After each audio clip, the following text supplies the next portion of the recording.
Hello, how are you? And welcome to Josiah is Right. I want to take a quick look at Denis Villeneuve's Dune.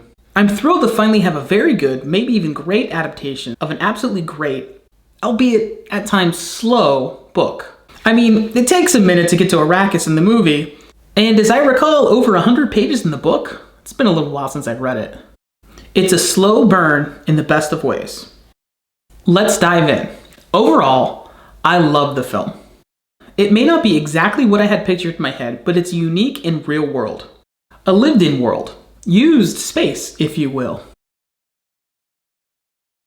I think it's probably also, at least visually, the closest we'll get to seeing what Ridley Scott's Dune would have looked like. The visuals.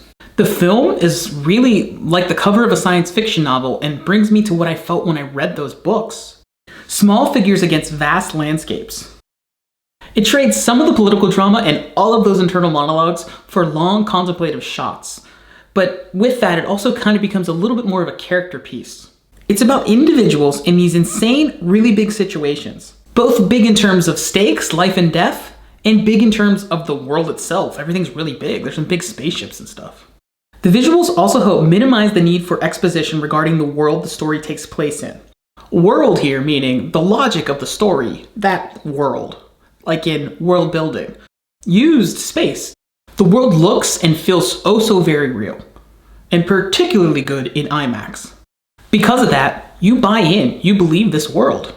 You don't get everything you get from the book by a wide margin, but you frankly don't need it all because the world is so real and so immersive visually. The verisimilitude is there, so you buy it when you may not understand it.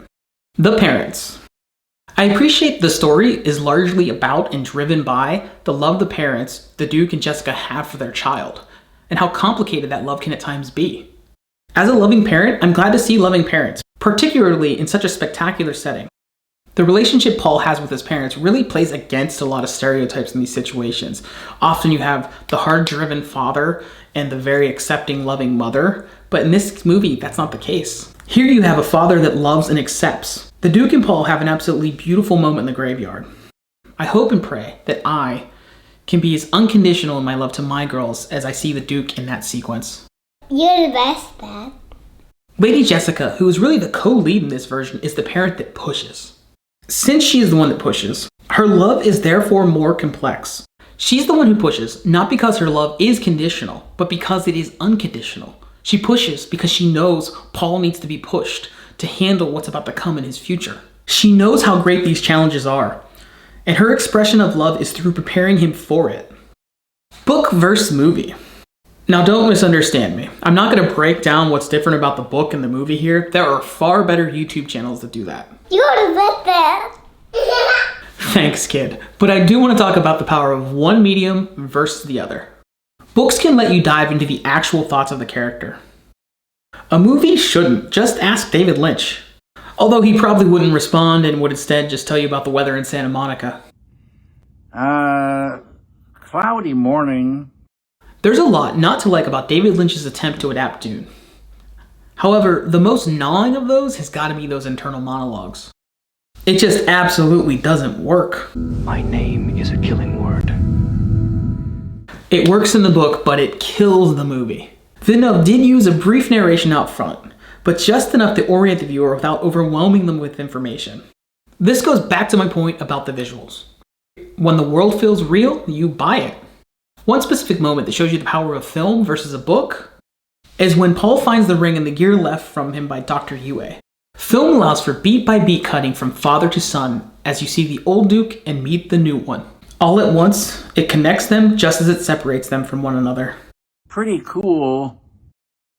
Flaws. Now, I use the term flaws very loosely here, and I'm sure there are more flaws I'm going to talk about, but no film is perfect, right?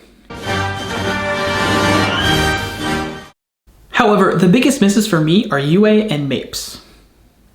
The characters aren't bad, I just feel like they're a bit underutilized. There's more there that they could have done, perhaps. Sojourner. They both have big, absolutely huge moments in the film. Such as when Mapes is selected as the housekeeper and hands a crysknife to Jessica, and the excellent moment between Yue and the Duke after his betrayal. However, I wish that we as the audience watching the film knew, as we do in the book, that there's a traitor in House Atreides. Granted, we know it because of those pesky internal monologues. You sabotaged the house generators. But I wish the film had hinted at a traitor. Maybe you hint slightly more clearly that one of these two characters could have betrayed the Atreides. And who am I to tell Denis Villeneuve how to make a film? But I think it's the only thing that there was kind of more potential there, and that's really saying something. Writing. I read an article on Vice, which was about the great Eric Roth's method of writing. Not his style or anything, but the actual program he uses to write, which is MS-DOS. And again, while it isn't about his style, it certainly does impact his structure, as the memory of the program can only hold 40 pages of script at a time. The 40-page limit forces Roth to approach it more in terms of structure. He can't just go on and on, he has to figure it out. I like it because it makes acts, he said. I realize if I hadn't said it in 40 pages, I'm starting to get in trouble. I can see how this could be helpful in adapting such a big, vast book into such a big, vast movie. Final thoughts. I love the film, and honestly, it's really everything I wanted in an adaptation of one of my favorite book series. Although I have to admit, I've only read Dune, Dune Messiah, and Children of Dune. 3 more to go, I guess. I'm really looking forward to the recently announced sequel, as there's obviously a lot of book left to adapt, and that's really where all this stuff that's set up in the first film, in the first third or half of the book or so, that's where everything pays off emotionally, dramatically, and politically.